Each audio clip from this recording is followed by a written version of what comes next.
ঈশিতা খুশি হয়ে বলল, শুনছো ভাইয়া, নানু বলছে সবাই আমাকে আদর করে। ধূসর কপট বিরক্তির ভান করে বলল, বুঝলাম, তাই বলে কি আমি সবার কাছে ভয়ানক? নানু মজা করে ধূসরের কপালে চুমু দিয়ে বলেন, না রে পাগল, তুই আমার গর্ব।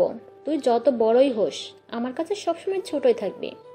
ঈশিতার মুখ টিপে হেসে বলল, ভাইয়া শোনো শোনো, তুমি যত বড়ই হও নানুর কাছে তুমি একটা বাচ্চা। ধূসর রাগি চোখ করে বলে। এই মেয়েটাকে কেউ নিয়ে যাও তো। সবাই হেসে ওঠে আর লিভিং রুম ভরে যায় নানি নাতি নাতনির খুনসুটিতে। হুমায়রা বিবি নাতি নাতনিদের খুনসুটিতে মেতে উঠলেও হঠাৎ যেন কিছু মনে পড়ে গেল তার। ধূসর আর ঈশিতার মাথায় হাত বুলাতে বুলাতে একবার এদিক ওদিক তাকিয়ে বললেন, তবে ইচ্ছে কোথায় গেল? দুপুরে তো দেখলাম, কিন্তু সারাদিনে আমার বুদ্ধিমানের কোনো খবর পেলাম না। ধূসর একটু থমকে গেল। ঈশিতাও চুপ করে গেল মুহূর্তের জন্য। ঈশিতা মুখ কুঁচকে বলল, হ্যাঁ, ইচ্ছে কোথায়? দুপুরে দেখেছিলাম, তারপর তো আর খুঁজেই পাইনি। ধূসর ঠোঁট কামড়ে ভ্রু কুঁচকে বলল, ও তো উপরে নিজের রুমে ছিল, এখানে থাকলে থাকতে পারে। নানু গলায় মায়া সুর এনে, তোমরা তো মজা করছো। ওর কি মন খারাপ নাকি? দুপুরের পর থেকে দেখতেই পেলাম না। খেয়েছে ঠিকঠাক? ঈশিতা মুখ বাঁকিয়ে বলল, উফ, এই ইচ্ছেটাও না একদম চুপচাপ থাকে, যে কখন আসলো কখন গেল টেরই পাই না। ধূসর চুপচাপ বসে রইল, যেন কিছু চিন্তা করছে। হঠাৎ নানুর সুর গম্ভীর হয়ে গেল। এক কাজ করে সীতা, গিয়ে দেখে আয় তো কি করছে। আমি তো জানি এই মেয়েটা মন খারাপ হলে কারোর সঙ্গে ঠিকঠাক কথা বলে না। ঈশিতা সজোরে মাথা নাড়ল। হ্যাঁ ঠিক, এইবার না গিয়ে ওর খবর নেওয়া দরকার। এদিকে ধূসর কিছু না বলে একবার ঘড়ির দিকে তাকালো, তারপর ঠোঁটের কোণ এক চিলতে হাসি ফুটিয়ে বলল, থাকো, ঠিক আছে, আমি দেখে আসছি। নানু, চিন্তা করো না। বলেই সে উঠে দাঁড়ালো আর ঈশিতা অবাক হয়ে তাকিয়ে রইল ধূসরের দিকে। নানু মৃদু হাসলেন। ধূসর হয়তো আগেই ইচ্ছের খোঁজ রেখেছে, কিন্তু তা কাউকে বলছে না। ধূসর সিঁড়ির দিকে এগিয়ে যেতে না যেতেই মীরা রাগি চোখে তার পেছনে তাকিয়ে থাকলো। তার ভেতরে হঠাৎই এক ধরনের রাগ কাজ করতে লাগলো।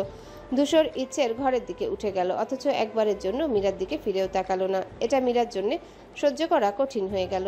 সে দাঁতে দাঁত চেপে নিচু স্বরে বলল, এই মেয়েটার জন্য ধূসর আমার থেকে দূরে সরে যাচ্ছে। এতদিন সে কখনো এভাবে কারোর খোঁজ নিতে যায়নি। তার হাত মুঠো হয়ে গেল রাগে। ঈর্ষা যেন তার প্রতিটা অনুভূতি গ্রাস করে নিচ্ছিল। হঠাৎ পাশ থেকে ঈশিতা বলে উঠল, কি হলো আপু, কাকে এত রাগি চোখে দেখছো?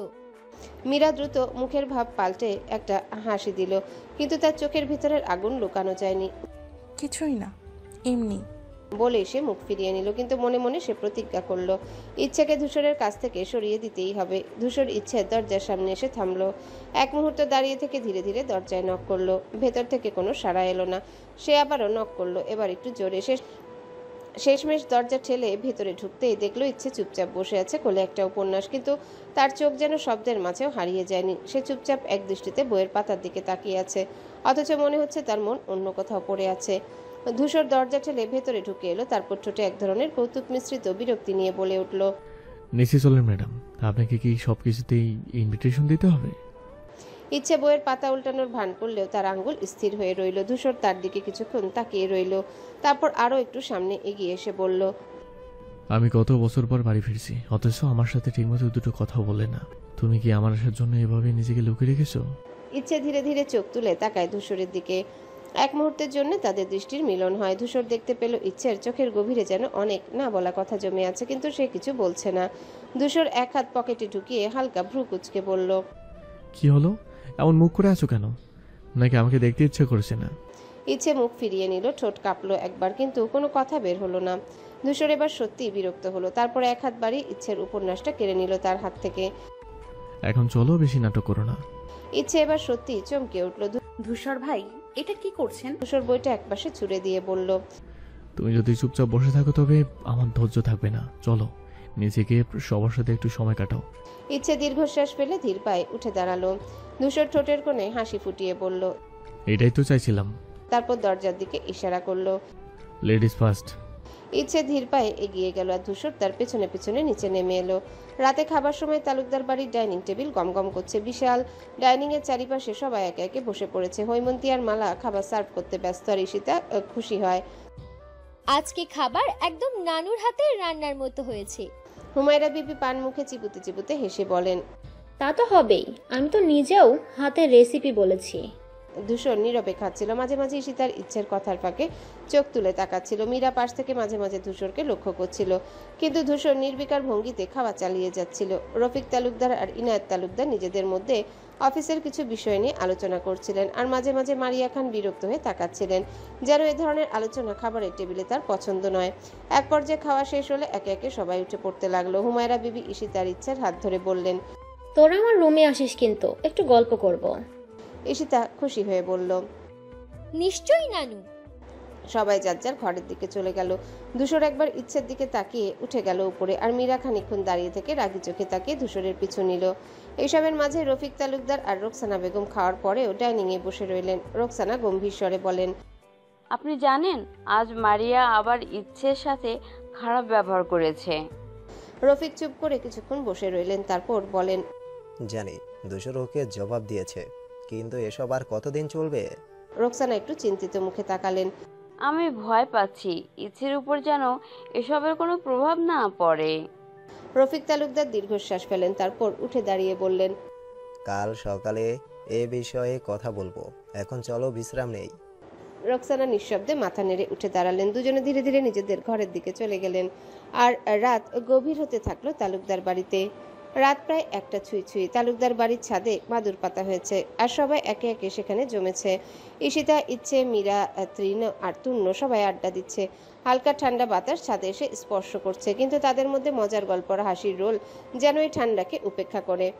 তুর্ণ আর তৃণ দুই ভাই, যদিও যমজ না, কিন্তু দেখতে প্রায় একরকম। তাদের মধ্যে গভীর বন্ধুত্ব, আর ধূসরের বন্ধুর কারণে তাদের প্রভাবও বেশ লক্ষণীয়। ছাদে তাদের উপস্থিতি যেন আড্ডাকে আরো প্রাণবন্ত করে তুলেছে। রাতের খাবারের পর দুই ভাই এসেছে, আজ ব্যস্ততায় আগে আসতে পারেনি। তৃণ বেশি হাস্যরসক, সবসময় নতুন নতুন গল্প শোনাতে পছন্দ করে, আর তুর্ণ একটু বেশি শান্ত, কিন্তু তার মধ্যে এক ধরনের মজাদার স্লানও উপস্থিত থাকে। ঈশিতা ছাদে আসতে আসতে বলে ওঠে, চলো চলো আড্ডা দিই, সবাই এসে গেছে আর কোনোভাবেই মিস করা যাবে না। আর সে আসতে মীরা আর যেন আরো উৎসাহী হয়ে ওঠে। মীরা অবশ্য কৌশলে ছাদে আসলেও খেয়াল ছিল ধূসরের দিকে। তারপর শুরু হলো গল্পের পালা। পুরোনো দিনের স্মৃতি থেকে হাস্যকর ঘটনাগুলোর সুরত বদলাতে লাগলো। তুর্ণ একটু এগিয়ে এসে বলল, যে যার নিজের গল্প বলবে আর তারপর সবাই একত্রে শুনবে, তাহলে তো রাতটা আরো মজার হয়ে যাবে। ইচ্ছে বেশ শান্তভাবে বসে সব শুনছিল। তুর্ণ ও তৃণের আড্ডায় তাদের চাহনি আর সপ্রাণ হাসির মাধ্যমে ছাদে এক ধরনের জীবন্ত পরিবেশ তৈরি করে। রাতে তীব্রতা আসলেও সবাই সেই একসঙ্গে থাকা, গল্প করার আনন্দে যেন এক ভিন্ন জগতে হারিয়ে যায়। বন্ধু হওয়ার দরুন ধূসরের গান শুনতো আগে অনেক তৃণ ও তুর্ণ, তবে বহু বছর থেকে সেটা আর হয়ে ওঠেনি। যে যার মতো ব্যস্ত। এইবার ধূসরকে কাছে পেয়ে তুর্ণ ও তৃণ একবারেই ছাড়বে না ধূসরকে। শুরু থেকেই তারা পেছনে লেগেছে, আর ধূসর বারবার না করেও শেষমেশ হাল ছেড়ে দিল। ঠিক আছে গাইছি, কিন্তু বাজানোর দায়িত্ব তোর। বলেই ধূসর তৃণের দিকে তাকালো। তৃণ দুষ্টুমি ভরা চোখে হাসলো। তাই না? আমি বাজাবো, তুই গাইবি, ব্যাস জমে যাবে। তুর্ণ গিটার হাতে নিল, তার আঙ্গুলের ছোঁয়ায় তারগুলোতে সুর উঠল। ধূসর চোখ বন্ধ করলো এক মুহূর্তের জন্য, যেন নিজেকে তৈরি করছে। তারপর গম্ভীর কণ্ঠে গান গাইতে শুরু করলো। গানের প্রথম লাইনে পুরো ছাদ যেন স্তব্ধ হয়ে গেল। এতক্ষণ হাসি ঠাট্টা করা সবাই চুপচাপ হয়ে ধূসরের কণ্ঠ শুনতে থাকে। তুর্ণ গিটারের স্ট্রিংয়ে সুর তুলছিল, আর ধূসর একের পর এক লাইন গেয়ে যাচ্ছিল। তার কণ্ঠে এক অদ্ভুত মাদকতা। ঈশিতা মুগ্ধ হয়ে তাকিয়ে রইল। ভাইয়া এত ভালো গান গায়, আগে তো জানতামই না। মীরার মুখ থেকে হাসি মুছে গেছে। সে ধূসরের দিকে তাকিয়ে বোঝার চেষ্টা করছে এতটা আবেগ কোথা থেকে এলো। আর ইচ্ছে, সে পুরো স্তব্ধ। ধূসরের গলায় এত মিষ্টি, এত গভীর কণ্ঠ সে কখনো কল্পনাও করেনি। ধূসরের চোখ বন্ধ, যেন গানের মধ্যে হারিয়ে গেছে। আর ইচ্ছে তাকিয়ে আছে তার দিকে, এক মুহূর্তের জন্য যেন অন্য কিছু ভুলে গেছে। ধূসর যখন গাইছিল তখন তার মুখের ভঙ্গি, চোখের গভীরতা, গলার তীব্র অথচ কোমল টান সবকিছুই আলাদা এক অনুভূতি তৈরি করে। গান শেষ হতে চারিপাশে নিস্তব্ধতা। কয়েক সেকেন্ডে কারো মুখ থেকে কোনো কথা বের হলো না। তারপর হঠাৎ করতালি ফেটে পড়ল। অসাধারণ। তৃণ গিটার একপাশে রেখে হাততালি দিতে লাগলো। তুই এত ভালো গান গাস ভাই, বলার মতো না। কতদিন পর শুনলাম। আবার বল। নিজেকে এখন পাউরুটি মনে হচ্ছে দি গ্রেট ধূসর তালুকদারের গান শুনে। তুর্ণ তৃণর কাঁধে একটা ধাক্কা দিল। ভাই তুই চুপ থাক, তোর লুকানো ট্যালেন্ট এতদিন কোথায় ছিল? ধূসর সহ বাকি সকলে এমন মজায় হেসে উঠে। ইচ্ছেও হাসে, অন্যদিকে ধূসরও হাসে কারো দিকে তাকিয়ে। রাত তখন প্রায় 3টা ছুঁই ছুঁই। ঠান্ডা হাওয়া বইছে, আড্ডার রেশ এখনো শেষ হয়নি, কিন্তু ক্লান্তি চোখের পাতায় ভর করছে। মীরা ঘুমে কাহিল, একদম নড়তে পারছে না। তৃণ বিরক্ত মুখে বলল, এই মেয়ে, তুই কি এখানেই ঘুমানোর প্ল্যান করছিস? মীরা কোনো উত্তর দিল না, শুধু অস্পষ্টভাবে মাথা ঝাঁকালো। তৃণ বাধ্য হয়ে তাকে ধরে নিয়ে নিচে নামতে লাগলো। ঈশিতা তখন পুরো এনার্জিতে স্ন্যাক্স আর পানির বোতল হাতে নিয়ে দাঁড়িয়ে ফ্ল্যাশ জ্বালিয়ে তূর্ণকে সাহায্য করছে। একে একে সবাই ছাদ থেকে নামতে শুরু করলো, কিন্তু ছাদে থেকে গেল দুজন, ইচ্ছে আর ধূসর। ধূসর ফোন কানে নিয়ে গম্ভীর মুখে কথা বলতে ব্যস্ত হয়ে পড়ল। ইচ্ছে ছাদের এক পাশে গিয়ে মাদুর গুটিয়ে তুললো। ঠিক তখনই খেয়াল করলো তার একটা আংটি নেই। এক মুহূর্তের জন্য ধূসরকে দেখে নিল। সে ব্যস্ত, ফোনে কথা বলছে, কিছু খেয়াল করেনি। ইচ্ছে তখনই চারিদিকে খুঁজতে লাগলো। হাঁটু গেড়ে বসে মাদুরের নিচে ছাদের কোনায় যত জায়গায় সম্ভব সব জায়গায় হাতড়ে দেখলো, কিন্তু আংটি নেই। কোথায় গেল? আমি তো পরিষ্কার মনে করতে পারছি ছাদে আসার সময় আংটি ছিল। ইচ্ছে মনে মনে ভাবলো। লজ্জার ভয় একসঙ্গে চেপে ধরলো তাকে। এত রাতে সবাই চলে গেছে, এখন যদি কাউকে ডাকে নিশ্চয়ই হাসাহাসি করবে। মনের মধ্যে অস্বস্তি নিয়ে মাদুরটা গুটিয়ে এক হাতে নিয়ে ধীর পায়ে নিচে নামতে লাগলো। অন্যদিকে ধূসর তখনও ফোনে কথা বলতে বলতে ছাদে পায়চারি করছিল। হঠাৎ তার পায়ের আঙ্গুলে কিছু একটা লাগলে ব্যথা অনুভব হয়। ধূসর এক মুহূর্ত থামলো, চোখ নামিয়ে দেখলো সোনার একটা আংটি মৃদু চাঁদের আলোয় ঝলমল করছে। সে নিচু হয়ে সেটা হাতে তুললো, আঙ্গুলের উপর ঘুরিয়ে দেখলো। কোথায় যেন দেখেছে, চেনা চেনা লাগছে। এক সেকেন্ড পরই তার মনে পড়ে গেল। ইচ্ছের আঙুলে দেখেছি এটা। ধূসর আংটিটা পকেটে ঢুকিয়ে রাখলো, মুখে একটা রহস্যময় হালকা হাসি এঁকে নিচে নামতে লাগলো। ঘরটা একদম অন্ধকার, শুধু জানালার ফাঁক দিয়ে আসা চাঁদের আলো বিছানার এক কোণায় পড়ে রয়েছে। ধূসর বিছানায় বসে মাথা চেপে ধরে রেখেছে, যেন নিজের চিন্তাগুলোকে থামানোর চেষ্টা করছে। নিজের মনে ফিসফিস করে। 27 বছরের জীবনে অনেক কিছু দেখেছে, অনেক কিছু সামলেছে, কিন্তু এমন অনুভূতি কখনো আসেনি। সে কারো চোখের দিকে এতক্ষণ তাকিয়ে থাকিনি, কারো মুখ এত স্পষ্টভাবে মনে বসে থাকিনি, কিন্তু এখন চোখ বন্ধ করলে একটা পুতুলের মতো মায়াবী মুখ ভেসে ওঠে। মিষ্টি হাসি, গালের কোনায় কুচকুচে একটা তিল, আর সেই জেদি দৃষ্টি, যেন এই পৃথিবীর কোনো কিছুতেই ভয় পায় না। ধূসর দীর্ঘশ্বাস ফেলে 2 হাত দিয়ে মাথা চেপে ধরে এই ভাবনাগুলোকে দূর করার জন্যে। আমি চাইনি, আমি তো কোনো ভাবিনি। কিন্তু মনের বিরুদ্ধে কি কিছু করা যায়? আলো অন্ধকারে ঢেকে থাকা ঘরের নিস্তব্ধতা তার প্রশ্নের কোনো উত্তর দিল না। ঘরের ভেতরে বাহিরে আলো আর মৃদু বাতাস খেলা করছে। ঘড়ির কাঁটা বলছিল ভোর 4:30। পুরো তালুকদার বাড়ি গভীর ঘুমে আচ্ছন্ন, যেন পুরো পৃথিবী তখন নিস্তব্ধ। ইচ্ছে ঘরের দরজাটা একটু ফাঁক হয়েছিল, হয়তো বাতাসের কারণে, অথবা কেউ কৌশলে খুলে ফেলেছে। ভেতরে ছিল নিস্তব্ধ ঘুমের রাজ্য, যেখানে শুধু ইচ্ছের মৃদু নিঃশ্বাসের শব্দ শোনা যায়। ধূসর নিঃশব্দে ঘরে প্রবেশ করে। পদক্ষেপ ছিল এতটাই হালকা যেন ফ্লোরও টের পেল না। চোখ ধীরে ধীরে সরে গেল বিছানায় শুয়ে থাকা মেয়েটার দিকে। ইচ্ছে একপাশে মুখ ফিরিয়ে গভীর ঘুমে আচ্ছন্ন, কপালে চুল এলোমেলো হয়ে বিছিয়ে আছে বালিশের উপর। ঘরের নরম আলোয় তার মুখটা এতটাই শান্ত লাগছিল, যেন কোনো স্বর্গীয় চিত্রকর্ম। ধূসর কয়েক মুহূর্ত স্থির দাঁড়িয়ে রয়। এমন অচেনা অনুভূতি তার আগে কখনো হয়নি। বুকের ভিতর এক চাপা শ্বাস আটকে ছিল, যেন এক ভুল করলেই সব ভেঙে যাবে। তারপর ধীর পায়ে এগিয়ে গিয়ে ইচ্ছের হাতটা আলতো করে ধরে ধূসর। ইচ্ছের ছোট ছোট আঙ্গুলগুলো এতটাই কোমল ছিল যেন কোনো শিশুর। ধূসর সাবধানে ইচ্ছের অনামিকা আঙ্গুলে আংটি পরিয়ে দেয়। সোনার আংটিটা মৃদু আলোয় চকচক করে উঠল, ঠিক যেমন ইচ্ছের চোখ দুটো চকচক করতো যখন সে কিছু নিয়ে উচ্ছ্বাস দেখাতো। ধূসর হাত সরিয়ে দেয়, কিন্তু তাকিয়ে থাকে কিছুক্ষণ। হঠাৎ ইচ্ছে কিছুটা নড়ে উঠল, হয়তো স্বপ্নের ভেতর কোনো দৃশ্য দেখে। ধূসর দ্রুত সরে দাঁড়ালো, কিন্তু তার দৃষ্টি এক মুহূর্তের জন্য ইচ্ছের মুখ থেকে সরল না। ধূসর স্থির দাঁড়িয়েছিল ইচ্ছের পাশে। ঘরের মৃদু আলোয় তার চোখ দুটো আবছা আলো ছায়ার মাঝে ডুবে গিয়েছে। বিছানার উপর গভীর ঘুমে আচ্ছন্ন ইচ্ছের নিঃশ্বাসের ছোট ছোট ওঠানামা ধূসর স্পষ্ট শুনতে পাচ্ছিল। ধূসরের দৃষ্টি আটকে ছিল ইচ্ছের মুখে, যেন কোনো অনন্ত রহস্য তাকে টেনে ধরে রেখেছে। মেয়েটার মুখের এক পাশে কিছু চুল এলোমেলো হয়ে পড়েছে। তার ছোট ছোট নিঃশ্বাসের সঙ্গে চুলগুলো সামান্য নড়ে উঠছে। গালে সেই ছোট্ট কালো তিলটা ধূসর আগেও দেখেছে, কিন্তু আজ কেন যেন মনে হলো তিলটা ওর গালে সৌন্দর্য আরও বাড়িয়ে দিয়েছে। কিছুক্ষণ আগে সে ইচ্ছের অনামিকা আঙ্গুলে সেই সোনার আংটিটা পরিয়ে দিয়েছে, অথচ মেয়েটা টেরই পেল না। ধূসর জানে ইচ্ছে যখন জেগে উঠবে তখন হয়তো অবাক হবে, হয়তো খুঁজবে কে পরিয়েছে এটা, হয়তো কিছুই বুঝবে না। কিন্তু ধূসর এসব কিছু না ভেবেই তাকিয়েছিল। এত বছর পর এত মানুষের ভিড়েও কেন ইচ্ছেই তার ভাবনার কেন্দ্রবিন্দু হয়ে উঠছে সেটা সে নিজেও জানে না। মেয়েটার শান্ত মুখ, গম্ভীর ঘুমের নিস্তব্ধতা, সবকিছু মিলিয়ে ধূসরের মনে অজানা এক প্রশান্তি ছড়িয়ে দেয়। ভোরের আজানের শব্দ বাতাসে ভেসে আসে দূর হতে। ধূসর একবার শেষবারের মতো ইচ্ছের দিকে তাকালো, যেন তার মনে সব অনুভূতি সেই এক দৃষ্টিতে বন্দি করে নিতে চায়। তারপর নিঃশব্দে ঘর থেকে বেরিয়ে পড়ে। জানালার ফাঁক দিয়ে আসা প্রথম সূর্যের আলো ইচ্ছের আঙ্গুলের সেই সোনার আংটিতে প্রতিফলিত হয়ে ওঠে, অজান্তেই যেন তার জন্য অপেক্ষা করছে। ভোরের আলো ধীরে ধীরে বাড়ির আঙিনায় ছড়িয়ে পড়ছে। ইনায়েত তালুকদার নিজের ঘরের ওয়ার্ড্রোব খুলে কিছু একটা খুঁজছিলেন। তার মুখে স্পষ্ট অস্থিরতার ছাপ, যেন কোনো গুরুত্বপূর্ণ জিনিস খুঁজে পাচ্ছেন না। এমন সময় হৈমন্তী ঘরে ঢুকলো, তার হাতে গরম চায়ের কাপ।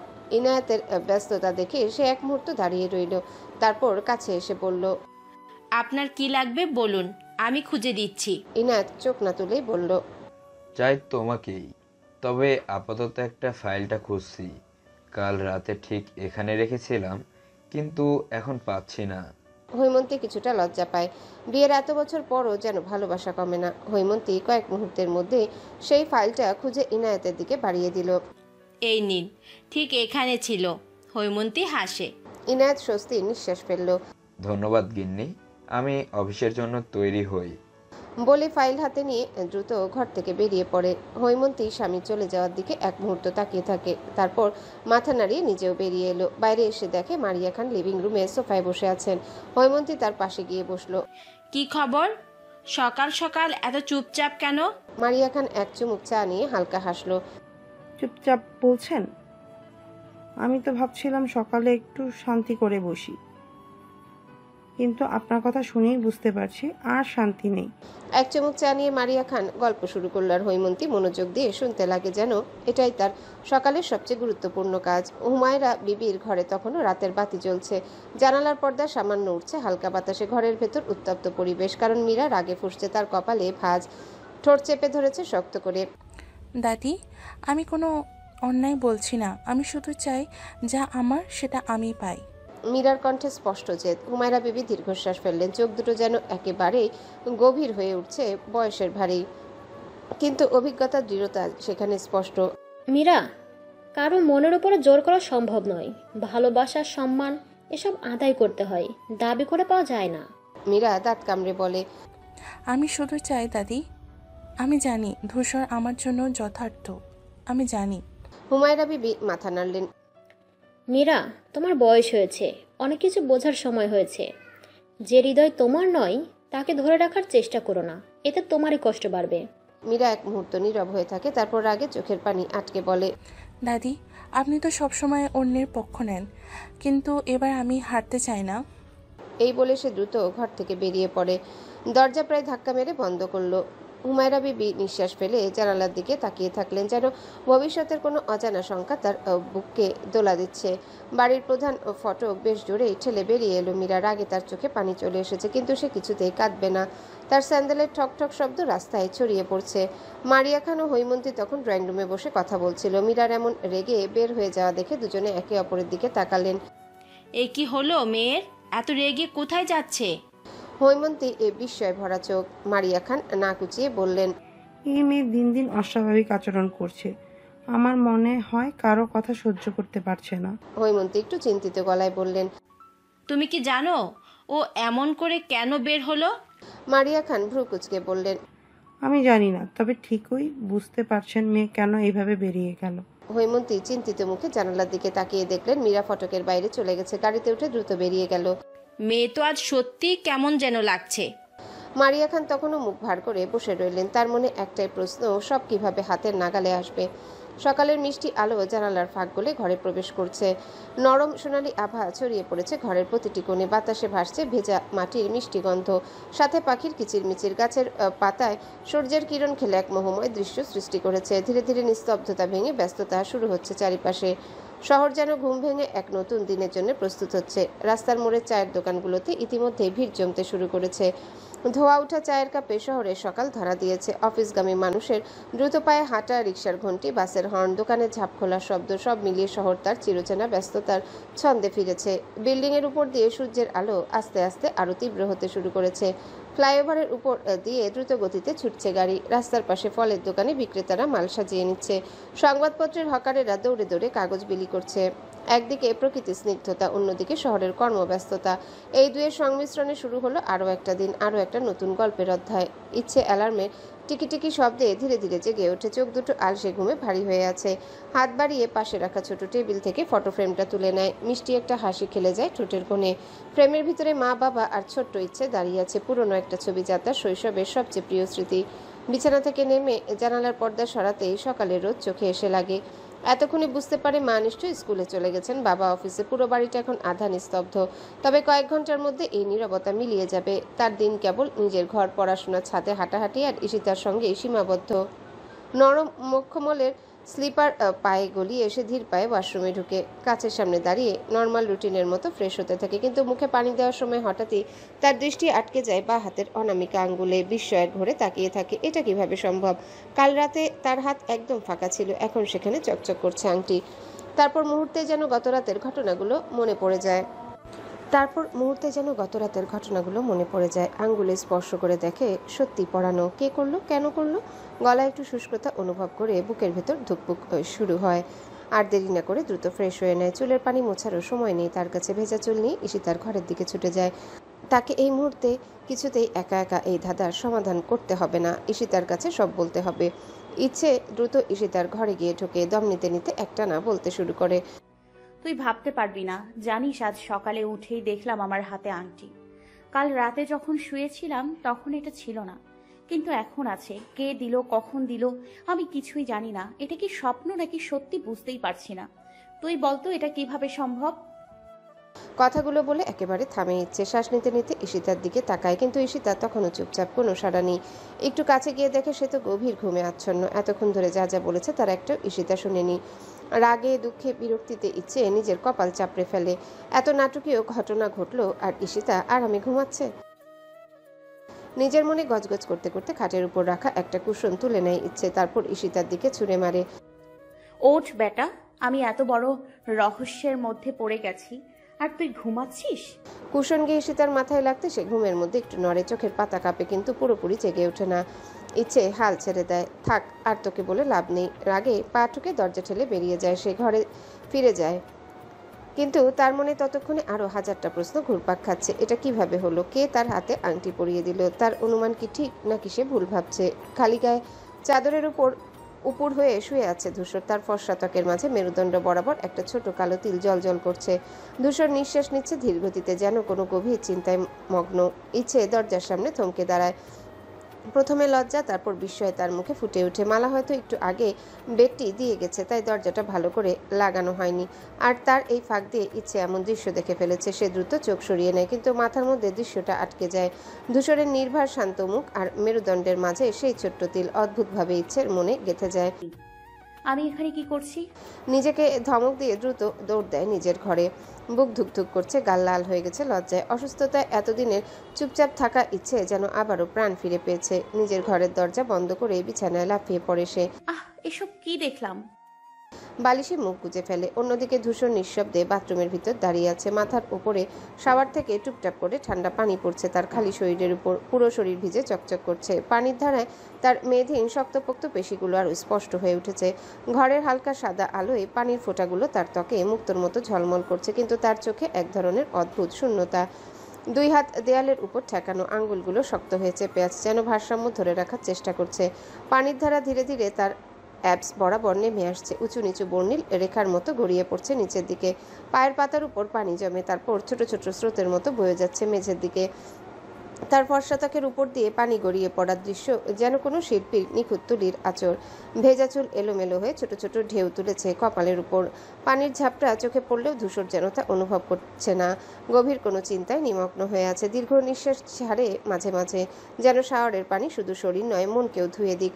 কিন্তু কিছু অনুভূতি কি এত সহজে ধোয়া যায়? হঠাৎ সে চোখ বন্ধ করে, পানির প্রবাহের নিচে মুখ তুলে ধরে কিছুক্ষণ দাঁড়িয়ে থাকে, যেন নিজের ভেতরে তোলপাড় করা ভাবনাগুলোকে থামানোর চেষ্টা করছে।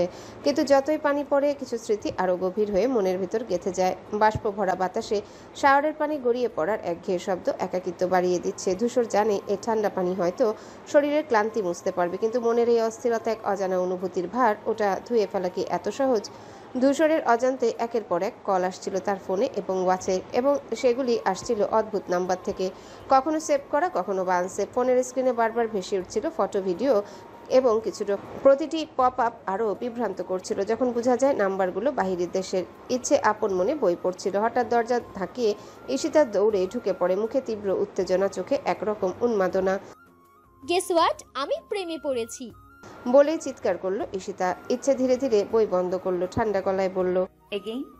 ঈশিতা এক ঝটকায় ইচ্ছের পাশে বসে পড়ে, ফোনটা শক্ত করে ধরে রেখেছে, যেন কোনো গুপ্তধন পেয়েছে। ইচ্ছে তার অতি চেনা বোনের অভিব্যক্তি দেখে বোঝার চেষ্টা করলো এবার কোনো কাল্পনিক পুরুষের প্রেমে পড়েছে সে। একটু চুপ থেকে ঈশিতা নাটকীয় কণ্ঠে বলল, this time is real.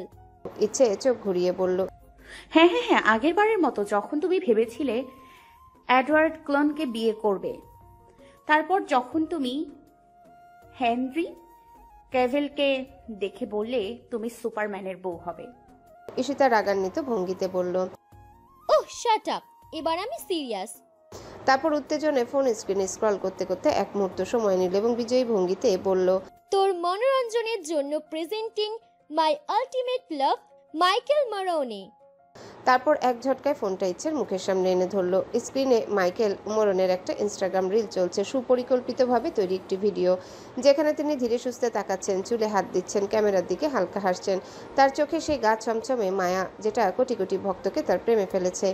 Ishita তখন পুরো অন্য জগতে, এক দৃষ্টিতে স্ক্রিনের দিকে তাকিয়ে আছে। তারপর ভিডিওর ব্যাকগ্রাউন্ড মিউজিকের সঙ্গে তাল মিলিয়ে চিৎকার করে উঠল, I am single because apparently the only good men are fictional.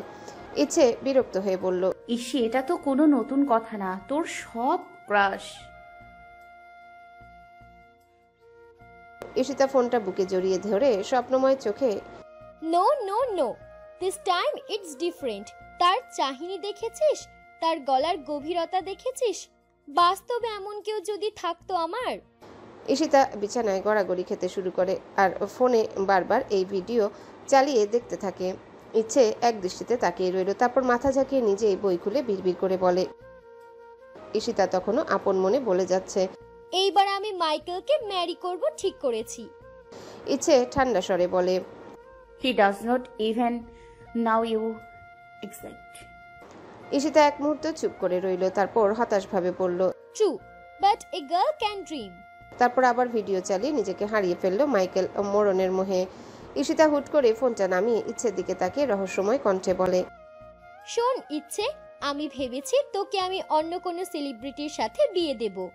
ইচ্ছে বই থেকে চোখ সরিয়ে ঈশিতার দিকে তাকালো, যেন এই কথার জন্য একদম প্রস্তুত ছিল না। কিছুক্ষণ তাকিয়ে থেকে অবশেষে বিরক্ত গলায় বলল, তোর মাথা ঠিক আছে? ঈশিতা তার কথায় কোনো গুরুত্ব না দিয়েই নিজের প্ল্যান ঘোষণা করতে লাগে, শোন, তোর জন্য আমি একদম হ্যান্ডসাম, সুদর্শন, ট্যালেন্টেড, সিনেমার মতো ড্রিমি এক বর খুঁজে বের করব। ইচ্ছে এবার চোখ কুচকে বলল, তোর মাথা ঠিক আছে, ধরলাম তুই আমার ম্যাচ মেকার, কিন্তু প্রশ্ন হলো কে এই দুর্ভাগা? ঈশিতা উত্তেজিতভাবে ফোন স্ক্রিনে স্ক্রল করতে থাকে। ওয়েট ওয়েট ওয়েট, আমি তো একটা লিস্ট বানিয়েছি। ও গড, ইসি প্লিজ না। ঈশিতা তখন খুব গুরুত্ব সহকারে তালিকা পড়তে শুরু করে, যেন অনেক মহৎ কাজ। Option 1, Chris Evans, he is Captain America, তোর পুরো জীবনের নিরাপত্তা নিশ্চিত। Option 2, Timothee Chalamet, artistic vibe, soft boy energy, তুই নিশ্চয়ই তার কবিতা শুনে প্রেমে পড়ে যাবি। অপশন 3, হেনরি ক্যাভিল, উফ, তোর তো সুপারম্যান লাগবে, plus he plays the Witchers, bonus points. ইচ্ছে মাথা নাড়িয়ে, দেখ ইসি, আমি সত্যি অ্যাপ্রিসিয়েট করি যে তুই আমার ভবিষ্যৎ নিয়ে এত চিন্তিত, বাট রিয়েলিটি চেক, তারা কেউ আমাকে চেনে না, আর তুই যা ভাবছিস তা কখনো সম্ভব না। ঈশিতা দমে না গিয়ে চোখ ছোট করে বলে ফেলে, তুই কি বলতে চাস, আমি মিথ্যে স্বপ্ন দেখছি? ইচ্ছে গম্ভীর গলায় বলল, yes, and it's borderline delusional. Ishita নাটকীয়ভাবে বালিশে মুখ গুজে বলল, তুই আমার সাথে কোঅপারেশন করছিস না? আমি ভাবছিলাম তোর জন্য একটা ড্রিমি লাভ স্টোরি বানাবো, আর তুই বাস্তবতা টেনে আনছিস। বাস্তবতা মানতে শেখ ইসি, আমাদের গল্পগুলো সিনেমার মতো হয় না। ঈশিতা দীর্ঘশ্বাস ফেলে বলল, হয়তো না, কিন্তু স্বপ্ন দেখতে দোষ কি? তারপর সে আবার ফোনে চোখ আটকালো, যেন নতুন কোনো সেলিব্রিটির খোঁজ করছে ইচ্ছের জন্য। কিছুক্ষণ বাদে মালা খাওয়ার জন্য ডাকতে আসে। ঈশিতার ইচ্ছে আলসেমি ভাবে গড়াতে গড়াতে নিচে নামতে লাগে। ঈশিতা তখনও ফোন হাতে নিয়ে স্ক্রল করছে। শোন, আমি ঠিক করেছি, যদি তোর জন্য কখনো হিরো না পাই, তবে তুই সিঙ্গেলই থাকবি। উফ, এবার থামবি, চল খেয়ে আসি। কিন্তু সিঁড়ির মাঝপথে এসে ইচ্ছে হঠাৎ থমকে গেল। বুক ধুকপুক করে উঠে যেন কিছু একটা ভুল হয়ে গেছে। সামনে ডাইনিং টেবিলে বসে আছে ধূসর, একেবারে নিখুঁত এক ফর্মাল গেটআপে, গাঢ় নীল শার্ট, কালো প্যান্ট, হাতে রোলেক্স ঘড়ির স্ট্র্যাপ ঝলমল করছে আলোয়। এতক্ষণ যাকে শুধু সাধারণ শার্ট প্যান্টে দেখেছে, আজ সে যেন অন্য কেউ। হলিউডের হিরোদের থেকেও কোনো অংশে কম লাগছে না তাকে। এলিগেন্ট, ক্যারিশমেটিক, এমন একটা আভা যার দিকে না তাকিয়ে থাকা অসম্ভব। ধূসর নির্বিকার ভঙ্গিতে খাবার খাচ্ছে, যেন এই মুহূর্তে তার চারিপাশে কিছুই টের পাচ্ছে না সে। ঈশিতা সামনে গিয়ে চেয়ার টেনে বসে। আজকে কোনো স্পেশাল কিছু আছে নাকি? হুট করে এত ক্লাসে লুক কেন? ধূসর তাকালো ঈশিতার দিকে, এক গ্লাস পানি নিয়ে ঠোঁট ছোয়ালো, তারপর হালকা হেসে, হ্যালো বন্ধুরা, পরবর্তী পার্ট খুব তাড়াতাড়ি আসবে, তো সবাই অপেক্ষায় থাকো। আর চ্যানেলটি যারা এখনো সাবস্ক্রাইব করোনি তারা পরবর্তী পার্ট দেখার জন্য চ্যানেলটি সাবস্ক্রাইব করে রেখো। ধন্যবাদ সবাইকে, আমাদের সাথেই থেকো।